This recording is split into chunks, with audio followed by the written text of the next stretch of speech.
The 33 sermons on Nibbāna were delivered by the Venerable Bhikkhu Kaṭukurunde Ñāṇananda in Sinhala at Mitrigala Nissaranavanaya Forest Hermitage. They were translated into English by the same Venerable monk, presently residing at Potkulkala Forest Hermitage in Kandagedara, Devalagam. Namo tassa bhagavato arahato samma sambuddhassa.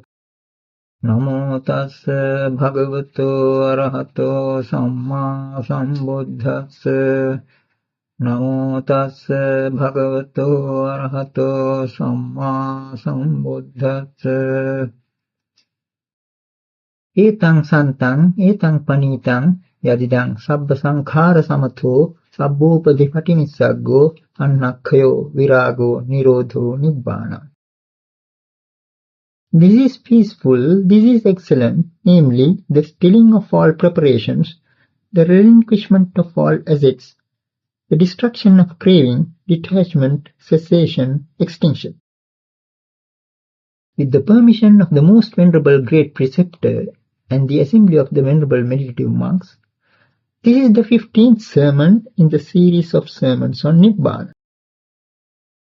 Towards the end of our last sermon, we happened to quote a brief exhortation on Dhamma from the Udana, which enabled the ascetic Bahya Daruchirya to liberate his mind from imaginings and attain the state of non-identification, atammayata or arahanthood.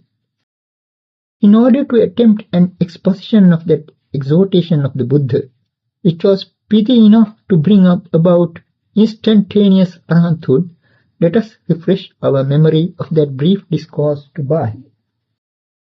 Tasmatihate bhāya evaṁ sikkhitabbaṁ. Ditthe ditthamattam bhavisati, sute sutamattam bhavisati, mute mutamattam bhavisati, viññāte viññātamattam bhavisati, evaṁ hi te bāhya sikkhitabbaṁ. Yato kho te bāhya ditthe ditthamattam bhavisati, sute sutamattam bhavisati, mute mutamattam bhavisati, viññāte viññātamattam bhavisati, tato tvang bāhyena tena. Yato tvang bāhyena tena, tato tvang bāhyena tattha. Yato tvang bāhyena tattha, tato tvang bāhya ne vidha na hurang na ubhayamantarena esevanto dukkhassa. Well then, Bahya, you had better train yourself thus. In the seen there will be just the seen. In the heard there will be just the heard. In the sensed there will be just the sensed. In the cognized there will be just the cognized. Thus, Bahya, should you train yourself. And when into you, Bahya, there will be in the seen just the seen, in the heard just the heard, in the sensed just the sensed, in the cognized just the cognized, then, Bahya, you will not be by it. And when, Bahya, you are not by it, then, Bahya, you are not in it. And when, Bahya, you are not in it, then, Bahya, you are neither here, nor there, nor in between. This itself is the end of suffering. As a clue to an exegesis of this discourse, we made an attempt the other day to unravel the meaning of the two puzzling terms in the text, namely, na tena and na tattha. These two terms are apparently unrelated to the context. To get at their significance, we brought up a quotation of two lines from the Jara Sutta of the Atthakavagga of the Sutta Nipāta. Dhono nahi tena manyati yadidam tiṭṭhasutam mutesuva. Dhona is a term for the Arahant in the sense that he has shaken off the dust of defilements. So then, these two lines imply that the Arahant does not imagine thereby, namely yadidam, in terms of whatever is seen, heard or sensed. These two lines are, as it were, a random exegesis of our riddled terms in the Bahya Sutta. The first line itself gives the clue to the rather elliptical term natena, which carries no verb with it. Our quotation makes it clear that the implication is manyana or imagining. Dhono nahi tena manyati. the Arahant does not imagine by it or thereby. Although the Bahya Sutta makes no mention of the word Ñāṇana, this particular expression seems to suggest that what is implied here is a form of imagining. By way of further proof, we may allude to another quotation which we had to bring up several times. Yena yena hi manyati tato tan hoti anyatha. In whatever terms they imagine it, thereby it turns otherwise. We came across another expression which has a similar connotation. Tenecha ma mani. Do not be vain thereby. The first thing we can infer, therefore, from the above quoted 2 lines of the verse is that what is to be understood by the elliptical expression natena in the Bahya Sutta is the idea of imagining, or in short, natena manyati, does not imagine thereby. Secondly, as to what precisely is implied by the word tena or by it can also be easily inferred from those 2 lines. In fact, the second line beginning with the word yadidan, which means namely or that is, looks like a commentary on the first line itself. The Dhono or the Arahant does not imagine thereby, namely by whatever is seen, heard and sensed. The verse in question mentions only the 3 terms Dittha, Sutta and Mutta, whereas the Bahya Sutta has as its framework the 4 terms Dittha, Sutta, Mutta and Viññāta.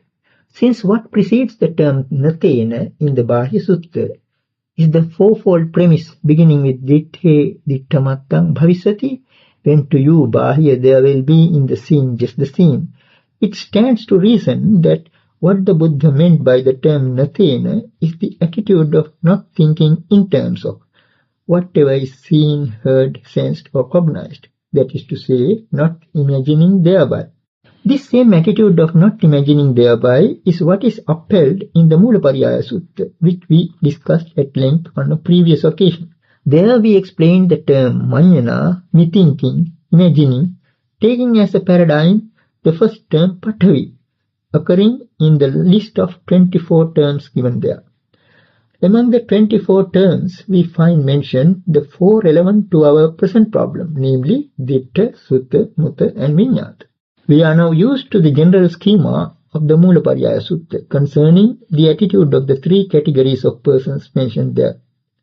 Let us, for instance, take up what is said in that context with regard to the Sekha or the monk in higher training. Pataving patavito abhiññāya pataving māmañi, pataviya māmañi, patavito māmañi, pataving meti māmañi, pataving mā abhinandi. This is how the attitude of the Sekha is described with regard to Patavi or earth. Suppose we substitute Dittha or the seen in place of Patavi. This is what we should get. Ditthaṃ ditthato abhiññāya ditthaṃ māmañi, ditthaṃ māmañi, ditthato māmañi, ditthaṃ meti māmañi, ditthaṃ mā abhinandi.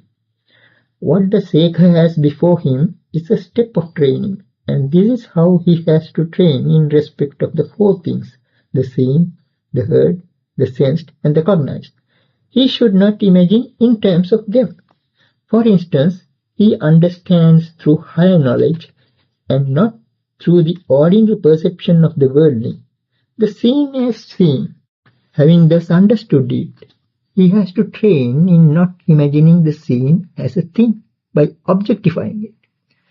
Ditthaṃ māmañi, let him not imagine a scene. Also, let him not imagine in the scene or from the scene. We have already pointed out the relationship between these imaginings and the grammatical structure.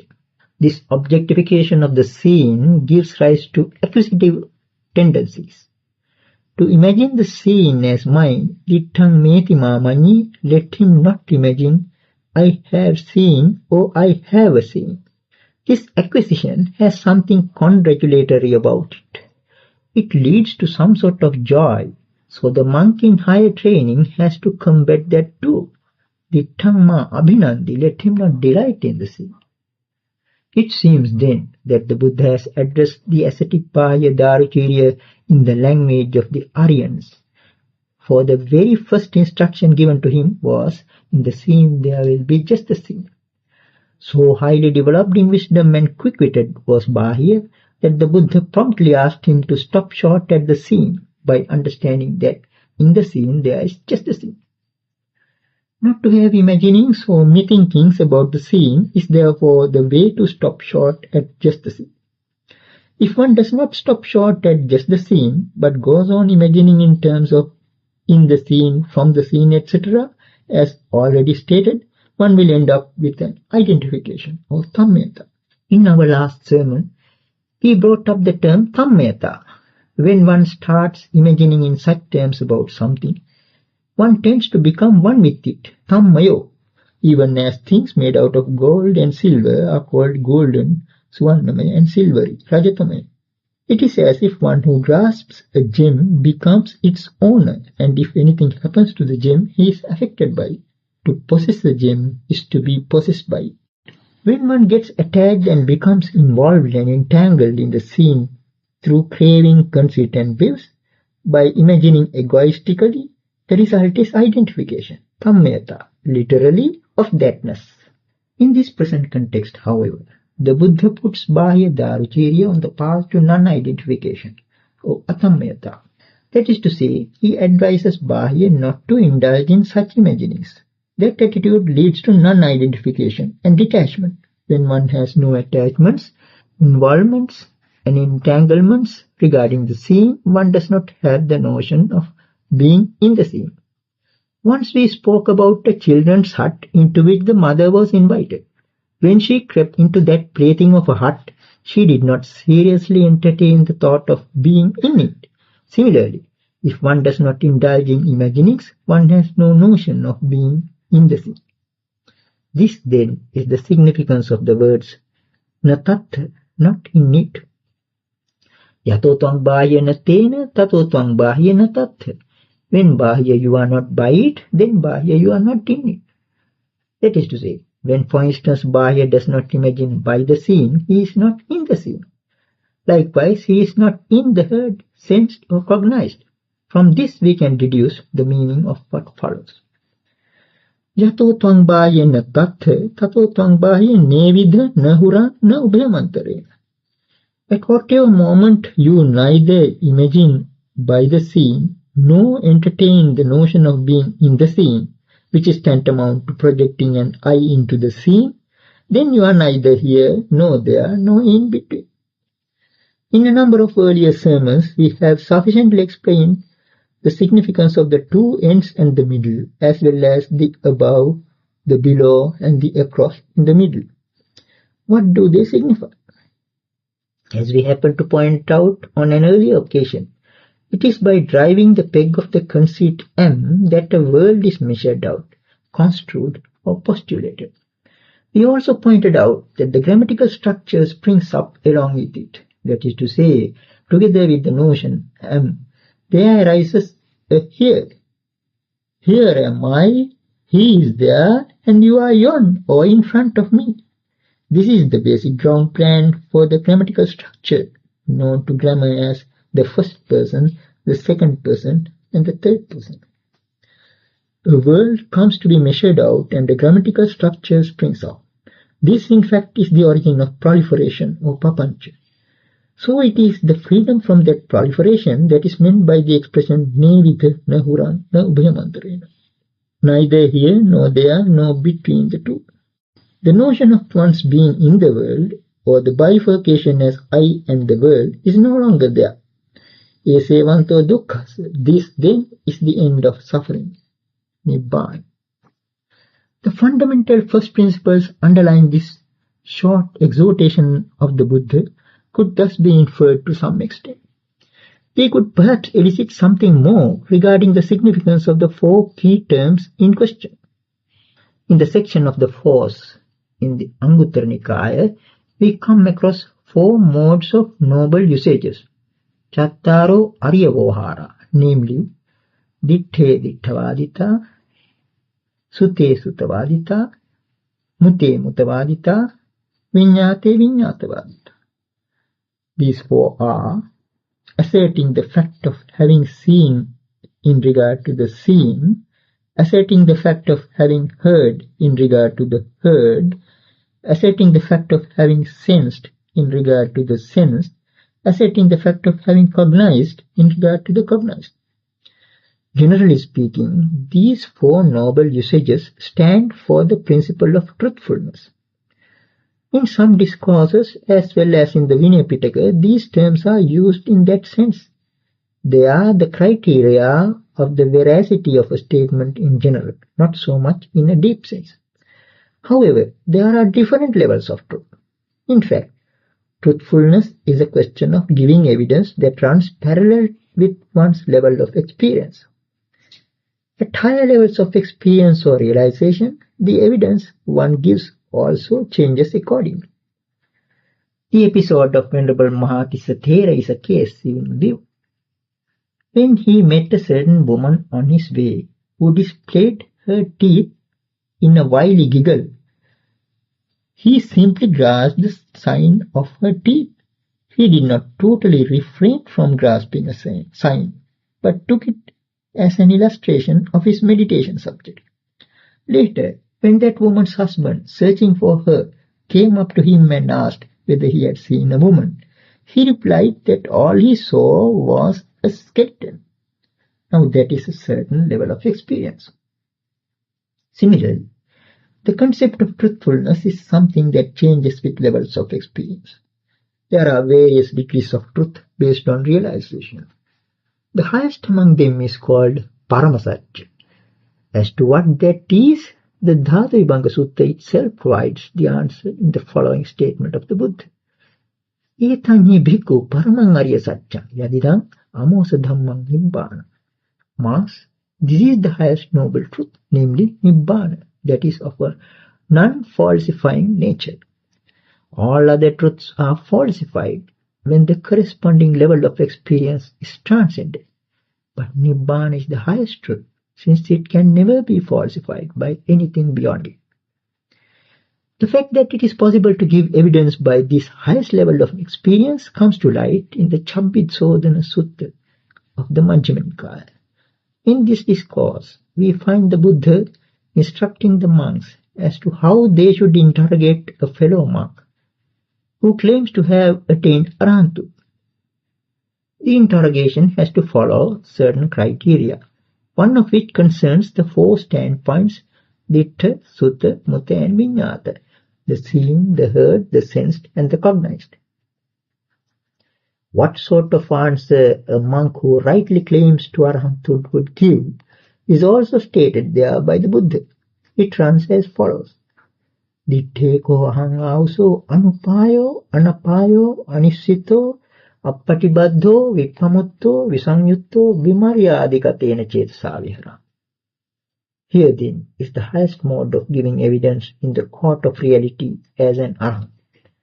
Friends, with regard to the seen, I dwell unattracted, unrepelled, dependent, uninvolved, released, unshackled, with a mind free from barriers. He is unattracted, anupayo, by lust, and unrepelled, anapayo, by hate. He is not dependent, anissito, on cravings, conceits, and views. He is not involved, appatibaddho, with desires and attachments, and is released, vipamutto, from defilements. He is no longer shackled, visamyutto, by fetters, and his mind is free from barriers. What these barriers are, we can easily infer. They are the bifurcations such as the internal and the external, ajjata bahiddha, which are so basic to what is called existence, bhava. Where there are barriers, there are also attachments, aversions, and conflicts. Where there is a fence, there is defense and offense. So the Arahant dwells with the mind unpartitioned and barrierless, vimaryādikatena cetasa. To be able to make such a statement is the highest standard of giving evidence in regard to the Four Noble Usages. It is also noteworthy that in the Bāhya Sutta, the Buddha has presented the triple training of higher morality, higher concentration, and higher wisdom, adhisīla, adhicitta, and adhipanna, through these Four Noble Usages. The commentary too accepts this fact. But this is a point that might need clarification. How are we to distinguish between morality, concentration and wisdom in this brief exhortation? Now, how does the exhortation begin? It opens with the words Tasma tihate bahya evam sikkhitabba. Well then, bahya, you should train yourself thus. This is an indication that the Buddha introduced him to a course of training, and this is the preliminary training. Ditte dittamattang bhavisati, sute sutamattang bhavisati, mute mutamattang bhavisati, viññāti viññātamattang bhavisati. In the seen, there will be just the seen. In the heard, there will be just the heard. In the sense, there will be just the sense. In the cognized, there will be just the cognized. What is hinted at by this initial instruction is the training in higher morality, adhi-sīla sikkha. The most important aspect of this training is the morality of sense restraint, indriya samvara sīla. The first principles of sense restraint are already implicit in this brief instruction. If one stops short at just the seen in regard to the seen, one does not grasp a sign in it or dwell on its details. There is no sorting out as this is good, this is bad. That itself conduces to sense restraint. So we may conclude that the relevance of this brief instruction to the morality of sense restraint is in its enjoining the abstention from grasping a sign or dwelling on the details. This is what pertains to the training in higher morality, adhi-sīla sikkha. Let us see how it also serves the purpose of training in higher concentration. To stop at just the seen in the seen is to refrain from discursive thought, which is the way to abandon mental hindrances. It is discursive thought that brings hindrances in its train. So here we have what is relevant to the training in higher concentration as well. Then what about higher wisdom, adhipanya? Something more specific has to be said in this concern. What precisely is to be understood by higher wisdom in this context? It is actually the freedom from imaginings, manjana and proliferation, papancha. If one stops short at just the seen in the seen, such ramifications as mentioned in discourses like the Mūlapariyaya Sutta do not come in at all. The tendency to objectify the seen and to proliferate it as in it, from it, and it is mine, receives no sanction. This course of training is helpful for the emancipation of the mind from imaginings and proliferation. The Buddha has compared the 6 sense bases, that is, eye, ear, nose, tongue, body and mind, to a deserted village. Sunya midang attenava attanyenava. This is void of a self or anything belonging to a self. All these sense bases are devoid of a self or anything belonging to a self. Therefore, they are comparable to a deserted village, a village from which all inhabitants have fled. The dictum, in the seen there will be just the seen, is an advice conducive to the attitude of regarding the 6 sense bases as a deserted village. This is what pertains to high wisdom in the Buddha's exhortation. Papancha or prolific conceptualization is a process of transaction with whatever is seen, heard, sensed, etc. So here there is no process of such transaction. Also, when one trains oneself according to the instruction, in the seen there will be just the seen, in the heard there will be just the heard, in the sense there will be just the sense, in the cognized there will be just the cognized, that identification implied by the term sammyata will no longer be there. Egotism, the conceit and all what prompts conceptual proliferation will come to an end. This kind of training uproots the peg of the conceit thereby bringing about the cessation of prolific conceptualization, the cessation of becoming, the cessation of suffering. We can therefore conclude that the entire triple training is enshrined in this exhortation. What happens as a result of this training is indicated by the riddle-like terms na tena, na tatha, ne vidha, na huram, na ubhayamantarena. When the wisdom of the ascetic Bahya Dharacharya had sufficiently matured by following the triple course of training, the Buddha gave the hint necessary for realization of that cessation of becoming which is Nibbāna in the following words. then Bahya you will not be by it. And when Bahya you are not by it, then Bahya you are not in it. And when Bahya you are not in it, then Bahya you are neither here nor there nor in between. This itself is the end of suffering. This sermon, therefore, is one that succinctly presents the quintessence of the Saddhamma. It is said that the mind of the ascetic Bahya Daruchirya was released from all influxes immediately on hearing this exhortation. Now let us come back to the sequence of events in the story as mentioned in the Udana. It was after the Buddha had already set out on his alms round that this sermon was almost wrung from him with much insistence. When it had proved its worth, the Buddha continued with his alms round. Just then, cow with a young calf gored the Arahant Bahya Daruchirya to death. While returning from his alms round with a group of monks, the Buddha saw the corpse of the Arahant Bahya. He asked those monks to take the dead body on a bed and cremate it. He even told them to build a cairn enshrining his relics, saying, "Monks, a co-celibate of yours has passed away."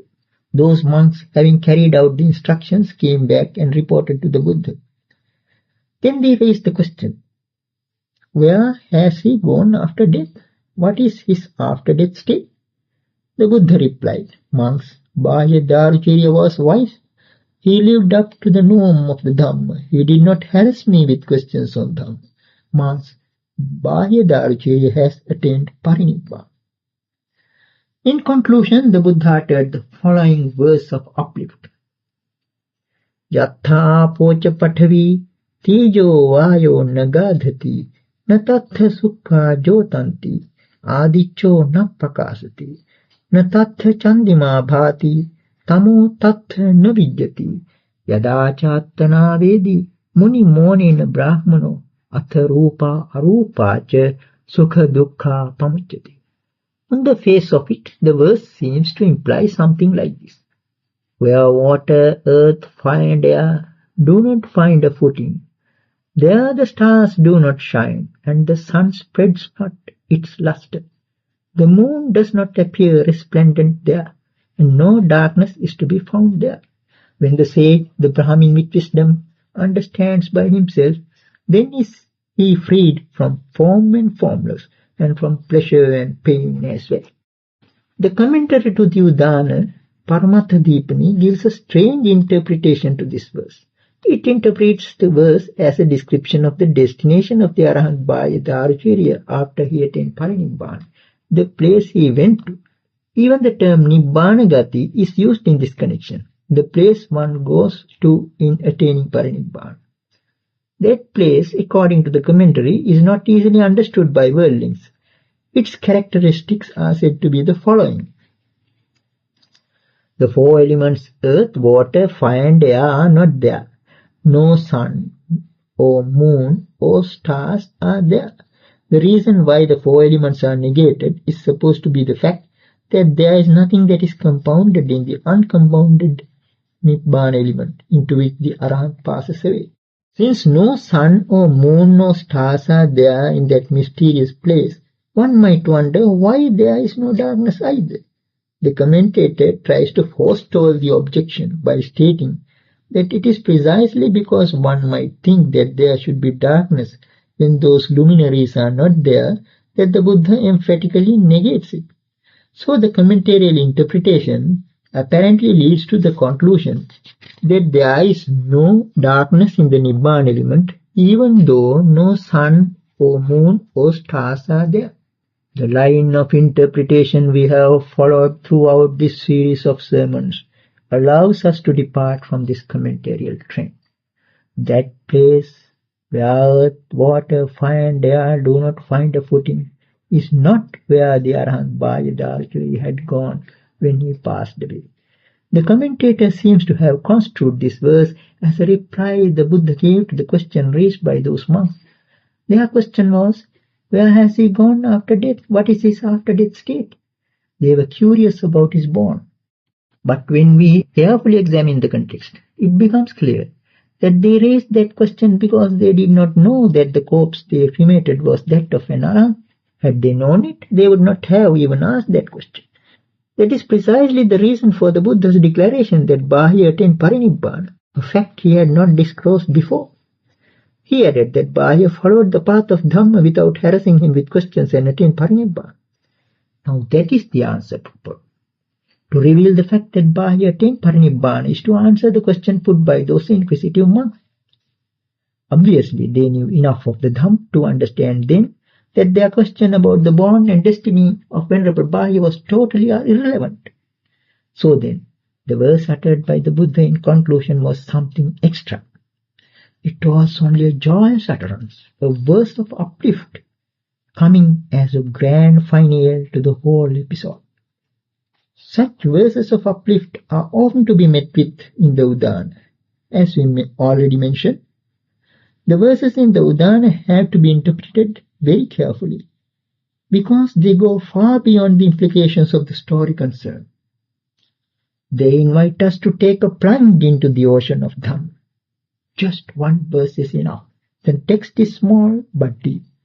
The verse in question is such a spontaneous utterance of joy. It is not the answer to the question, where did he go? Well, in that case, what are we to understand by the word yattha, where? We have already given a clue to it in our 7th sermon with reference to that non-manifestative consciousness, anidassana vijnana. What the Buddha describes in this verse is not the place where the Venerable Arahant Bahya went after his demise, but the non-manifestative consciousness he had realized here and now in his concentration of the fruit of arahanthood, or arahatta phala samadhi. Let us hark back to the 4 lines quoted in the Kevadda Sutta. Viññāṇaṃ anidassanaṃ anantang sabbato pabhaṃ yatha āpoca paṭhavi tejo vāyo nagadhati. Consciousness, which is non-manifestative, endless, lustrous on all sides. It is here that water and earth, fire and air, no footing find. The first 2 lines of the verse in the Bahya Sutta, beginning with the correlative yattha, where find an answer in the last 2 lines quoted above from the Kevadda Sutta. What is referred to as it is here is obviously the non-manifestative consciousness mentioned in the first 2 lines.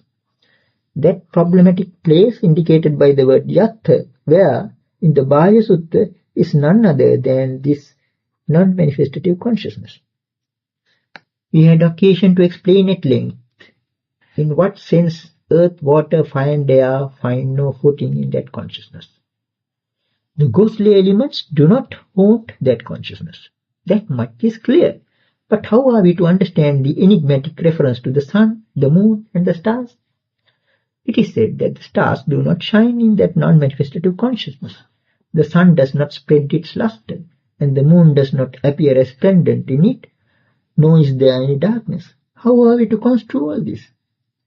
Briefly stated, the Buddha's declaration amounts to the revelation that the sun, the moon and the stars fade away before the superior radiance of the non-manifestative consciousness, which is infinite and lustrous on all sides.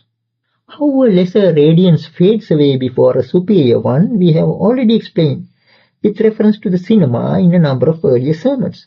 To sum up, the attention of the audience in a cinema is directed to the narrow beam of light falling on the screen. The audience, or the spectators, are seeing the scenes making up the film show with the help of that beam of light and the thick darkness around. This second factor is also very important. Scenes appear not simply because of the beam of light. The thickness of the darkness around is also instrumental in it. This fact is revealed when the cinema hall is fully lit up. If the cinema hall is suddenly illuminated, either by the opening of doors and windows or by some electrical device, the scenes falling on the screen fade away as if they were erased. The beam of light which was earlier there becomes dim before the superior light. The lesser luster is superseded by a greater luster. We might sometimes be found fault with for harping on this cinema simile on the ground that it impinges on the precept concerning abstinence from enjoying dramatic performances, song and music. But let us consider whether this cinema is something confined to a cinema hall. In the open-air theatre of the world before us, a similar phenomenon of supersedence is occurring. In the twilight glow of the evening, the twinkling stars enable us to faintly figure out the objects around us despite the growing darkness. Then the moon comes up. Now what happens to the twinkling little stars? They fade away, their luster being superseded by that of the moon. Then we begin to enjoy the charming scenes before us in the serene moonlit night. The night passes over. The daylight gleam of the sun comes up. What happens then? The soft radiance of the moon wanes before the majestic luster of the sun. The moon gets superseded and fades away. Full of confidence, we are now watching the multitude of technicolored scenes in this massive theatre of the world. In broad daylight, when sunshine is there, we have no doubt about our vision of objects around us. But now let us suppose that the extraneous defilements in the mind of a noble disciple treading the Noble Eightfold Path get dispelled, allowing its intrinsic luster of wisdom to shine forth. What happens then? The stars, the moon and the sun get superseded by that light of wisdom. Even the forms that one had seen by twilight, moonlight and sunlight fade away and pale into insignificance. The umbra of form and the penumbra of the formless get fully erased. In the previous sermon, we happened to mention that form and space are related to each other like the picture and its background. Now all this is happening in the firmament, which forms the background. We could enjoy the scenes of the world cinema because of their darkness. The twilight, the moonlight and the sunlight are but various levels of their darkness. The worldling things that one who has eyes must surely see if there is sunshine. He cannot think of anything beyond it. But the Buddha has declared that there is something more radiant than the radiance of the sun. Natti panya sama abha. There is no radiance comparable to wisdom. Let us hark back to a declaration by the Buddha we had already quoted in a previous sermon. Tatasso ima bhikkhave pabha, katama chatasso, chandapabha, suryapabha, akipabha, panyapabha. Ima kho bhikkhave chatasso pabha. Etadaggam bhikkhave imasang chatunnam pabhana, yadidam panyapabha. Monks, there are these four lusters. What for? The luster of the moon, the luster of the sun, the luster of fire, the luster of wisdom. These monks are the four lusters. This monks is the highest among these four lusters, namely the luster of wisdom. So then, we can now understand why the form and the formless fade away. This wisdom has a penetrative quality, for which reason it is called Nibbāna panya. When one sees forms, one sees them together with their shadows. The fact that one sees shadows there is itself proof that darkness has not been fully displayed. If light comes from all directions, there is no shadow at all. If that light is of a penetrative nature, not even form will be manifest there. Now it is mainly due to what is called form and formless, rupa, arupa, that the worldling experiences pleasure and pain in a world that distinguishes between a pleasure and pain. Though we have departed from the commentarial path of exegesis, we are now in a position to interpret the cryptic verse in the Bhāya Sutta perhaps more meaningfully. Let us now recall the verse in question.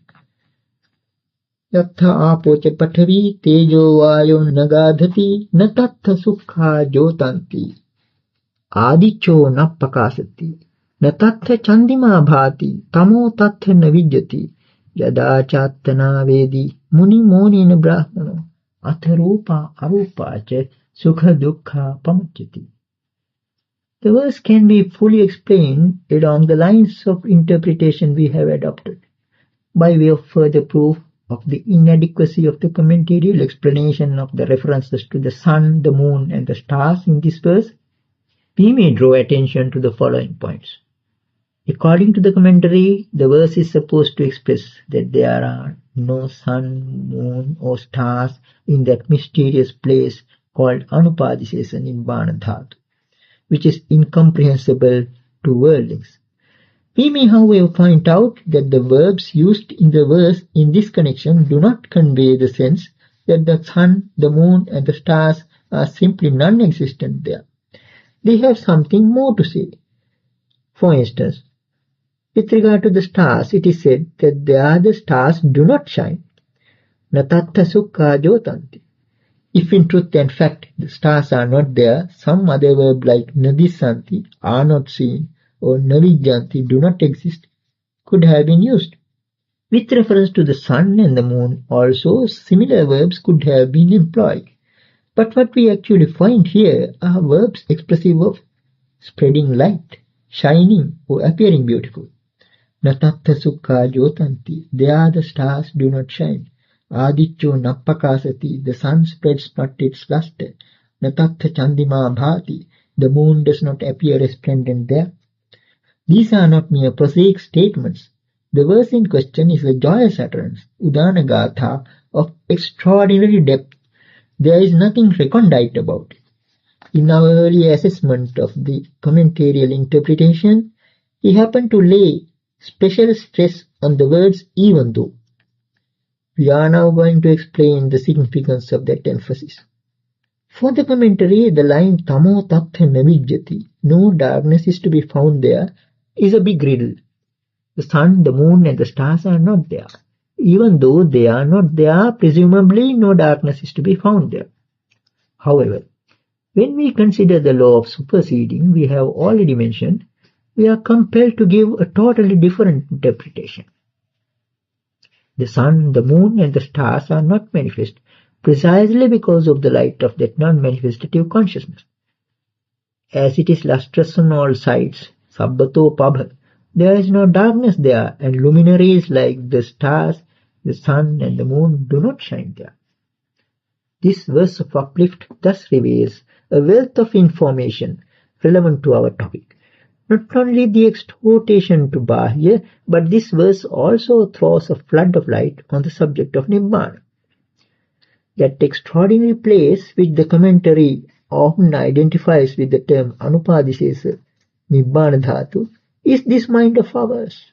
It is in order to indicate the luminosity of this mind that the Buddha used those peculiar expressions in this verse of uplift. What actually happens in the attainment to the fruit of Arahanthood? The worldling discerns the world around him with the help of 6 narrow beams of light, namely the 6 sense bases. When the superior luster of wisdom arises, those 6 sense bases go down. This cessation of the 6 sense bases could also be referred to as the cessation of name and form, Nāma-rūpa nirodha, or the cessation of consciousness, Viññāna nirodha. The cessation of the 6 sense bases does not mean that one does not see anything. What one sees then is voidness. It is an insight. He gives expression to it with the words suñño loko, void is the word. What it means is that all the sense objects which the worldling grasps as real and truly existing get penetrated through with wisdom and become non-manifest. If we are to add something more to this interpretation of the Bāla Sutta by way of review, we may say that this discourse illustrates the 6 qualities of the Dhammā, namely Swākkhato, well proclaimed, Sanditthiko, visible here and now, Akaliko, timeless, Ehipassiko, inviting to come and see, Opanayiko, leading onward, and Paccattam Veditabbo Viññohi, to be realized by the wise, each one by himself.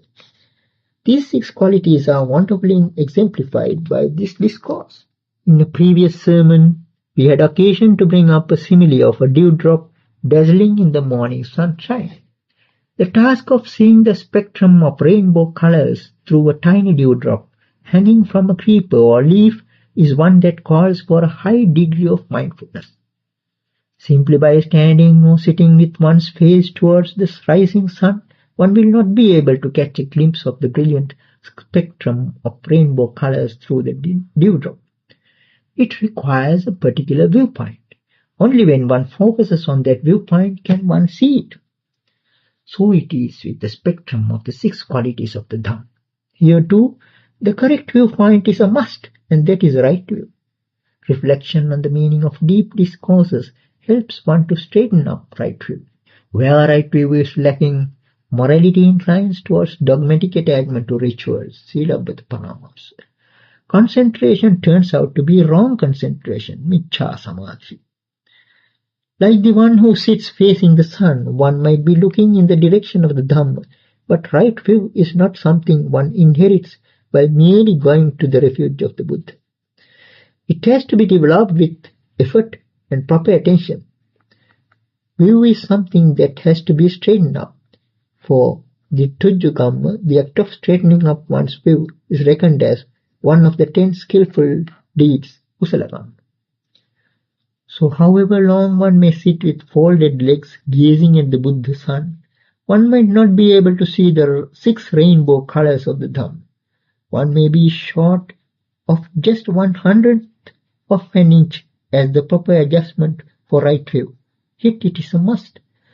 Once that adjustment is made, one immediately, then and there, Thāvdeva, catches the glimpse of the spectrum of the Dhamma that the Buddha has proclaimed.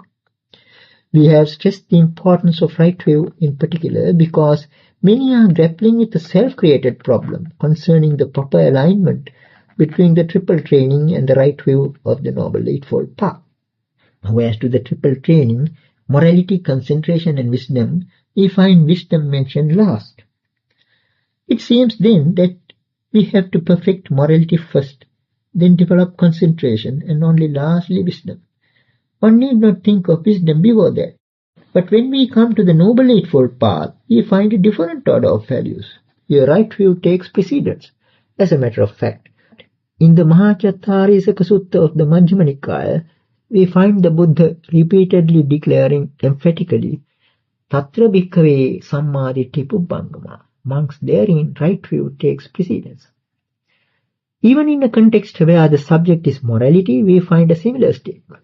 So how are we to resolve this issue? In the Noble Eightfold Path, pride of place is given to right view, which is representative of the wisdom group. As the well-known definition goes, right view and right thoughts belong to the wisdom group. Right speech, right action and right livelihood come under the morality group. And right effort, right mindfulness and right concentration belong to the concentration group. So in this way, in the Noble Eightfold Path, wisdom comes first, then morality and lastly concentration. But in the context of these 3 groups, firstly comes morality, secondly concentration and lastly wisdom. Here too, the answer given by the Arahant non-Venerable Dhammadinna to the lay disciple Visakha comes to our aid. The lay disciple Visakha poses the following question to Venerable Dhammadinna. Aliyena nukho aye attangikena maggena tayo khanda sanghita udau tihi khandehi aryo attangiko maggo sanghita. Good lady, are the 3 groups, morality, concentration and wisdom, included by the Noble Eightfold Path, or is the Noble Eightfold Path included by the 3 groups? Even at that time, there may have been some who raised such questions. That is probably the reason for such a query. Then the Arahant Dhammadinna answers, Nakho uso Visakha aryena thangikena maggena tayo khanda sanghita. Tihicha ko auso Visakha khande aryo attangiko maggo sanghito. Friend Visakha, it is not that the threefold training is included by the Noble Eightfold Path, but the Noble Eightfold Path is included by the threefold training.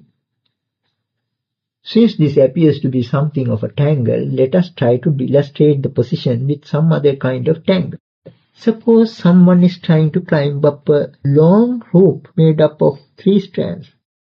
As he climbs up, his fingertips might come now in contact with the first strand, now with the second, and now with the third.